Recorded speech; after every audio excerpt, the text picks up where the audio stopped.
ఇక విద్యాశాఖలోని కీలక పోస్టుల్లో ఇన్ఛార్జీల సర్వీస్ కొనసాగుతోంది. ఏళ్లు గడుస్తున్నా ఎంఈఓ పోస్టులను ప్రభుత్వం భర్తీ చేయకపోవడంతో సీనియర్ గెజిటెడ్ ప్రధానోపాధ్యాయులతోనే ఎంఈఓల విధులు కూడా నిర్వర్తిస్తున్నారు. 30కి పైగా ఎంఈఓ పోస్టులు భర్తీ చేయకపోవడం సరైంది కాదంటున్నారు విద్యావేత్తలు.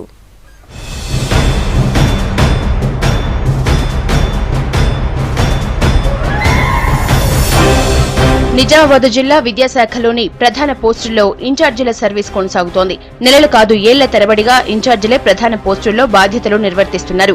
జిల్లాలో 35 ఎంఈఓ పోస్టులు ఖాళీగా ఉన్నాయి. కేవలం గాధారి మండల విద్యాశాఖ అధికారి ఒక్కరే రెగ్యులర్ ఎంఈఓగా బాధ్యతలు నిర్వహిస్తుండగా మిగతా 35 మండలాల్లో సీనియర్ గెజిటెడ్ ప్రధానోపాధ్యాయులకే ఇన్ఛార్జి ఎంఈఓలుగా బాధ్యతలు అప్పగించారు.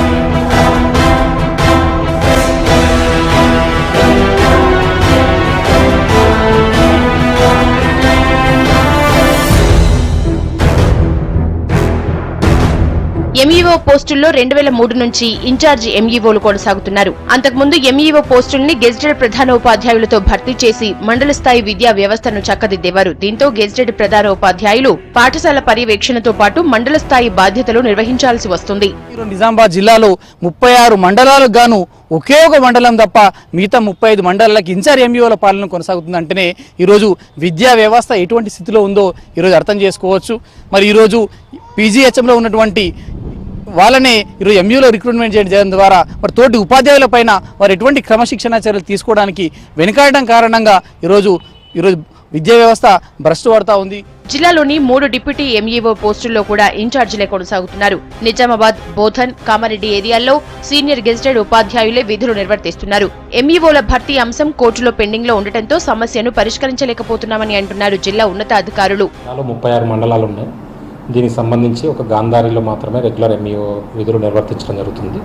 మిగతా అన్ని చోట్ల కూడా హై స్కూల్ ప్రధానోపాధ్యాయులు ఎంఈఓగా అదనపు బాధ్యతలు నిర్వర్తిస్తున్నారు. దీనికి సంబంధించి 2005లో లాస్ట్ ఎంఈఓలకి ప్రమోషన్స్ ఇవ్వడం జరిగింది.